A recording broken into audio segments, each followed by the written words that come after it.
YuyokiSabc21 here, and welcome back to my top 5 list for Fallout series.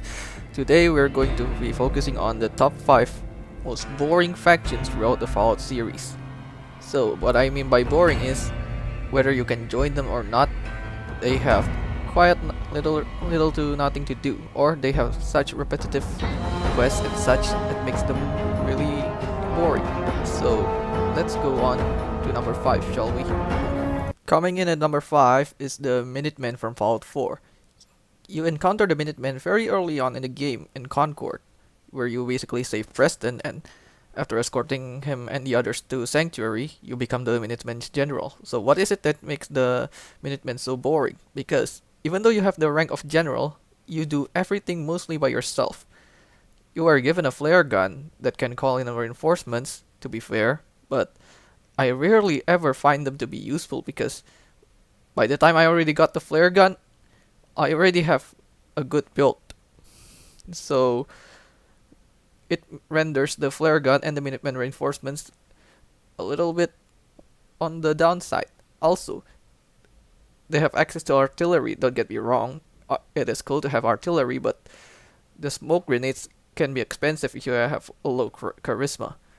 Also, the artillery have a limited range, so you can't just put all of your artillery batteries in the castle and then expect it to have an ICBM range. No, that won't happen.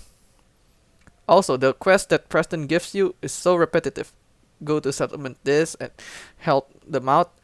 And even though you already recruited a settlement for the Minutemen, sometimes Preston will just tell you to go there again to do the same quest with a different objective. So yeah, it makes the Minutemen kind of boring. So now, it's why the Minutemen makes it to number 5.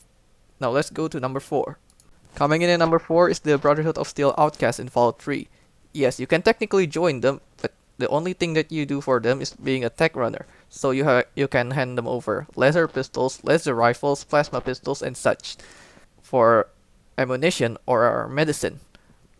Medicine can be quite scarce in Fallout 3, unless you have a high medicine skill that makes you use those medicine less frequently.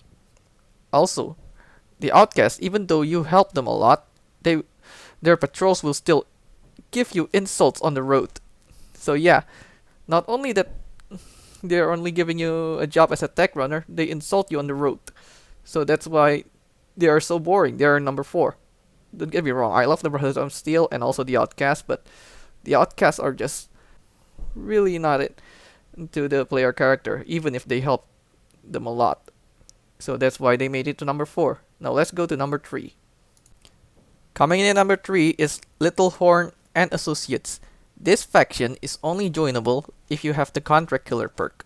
And what is it that makes the organization so boring is that in Fallout 3, the amount of good karma characters to kill to use this perk is really limited, comparing it to the bad karma characters that you can find. Well, most of the bad karma characters were petty raiders and slavers, which makes it even more easier. But for Littlehorn and Associates, they're really limited. For example, you can slaughter all of Megaton, or all of Rivet City, or all of a settlement that is basically nice to other people, and then you find nobody else to get our ears from. That's why they made it to number 3. Now, let's move on to number 2. Coming in at number 2 is Tampines Tower from Fallout 3. So, as you can see in my Tale of Two Wastelands walkthrough, I really don't hold Tampines Tower in high regards, especially since I came there mostly to kill Alistair Tampany and then that's it. So, why is it so boring?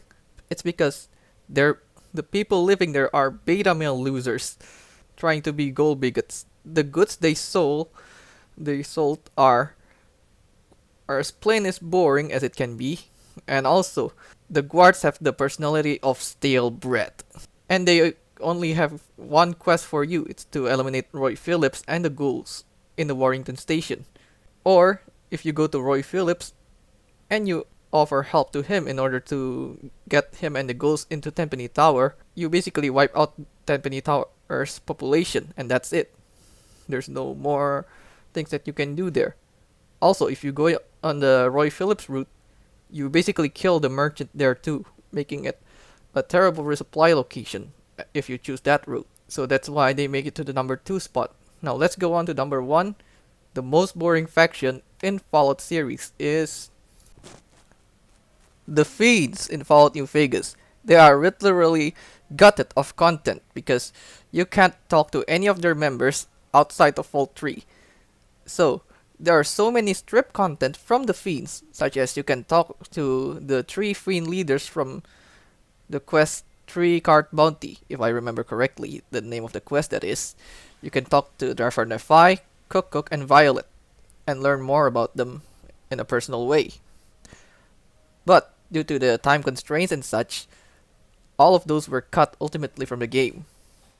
What also don't make sense is that the Great Khans can deliver chems to Vault 3 without any minimal loss of life.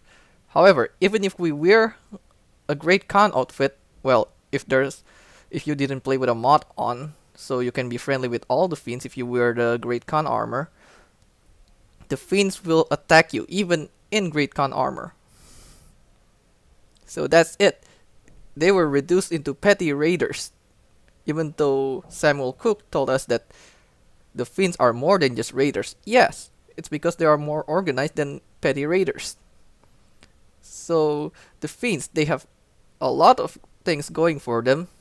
They have potential, but because all of those got that content, the Fiends ultimately became the most boring faction because in the vanilla game without mods, you can't talk to any of the Fiend leaders.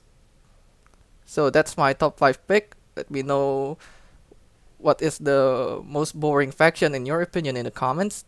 Also, don't forget to like and subscribe if you want to see more of my content. And so I'll see you next time. Anyway, see ya.